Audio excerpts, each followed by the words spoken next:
Hi Mick, good seeing you again last week, and yeah, nice to see the ball's been flying a little bit right to left in the air, which is great. We just need to kind of develop it, so that was the first stage of the process, if you like. So we're trying to develop it from here, just to make sure that the ball flight starts a little bit straighter now, maybe even a fraction out to the right.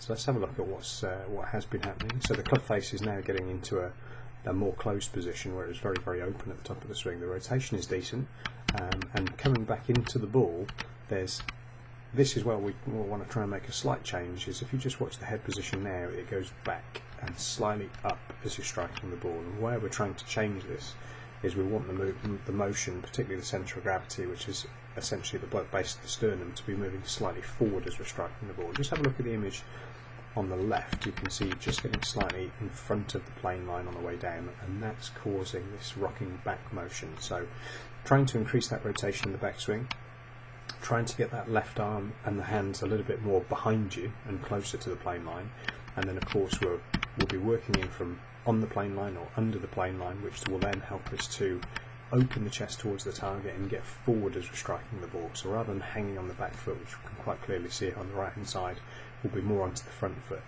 So kind of aiming for, if we imagine that there's, as we're looking down at the golf ball in the address position, and the equator is the ball to target line, trying to aim for the southern hemisphere of the ball, trying to hit through the southern hemisphere of the ball. It will feel a bit more like a topspin forehand in tennis. Combine that with the closed club face, and we'll be hitting much more down the target line. But definitely so far so good, so well done.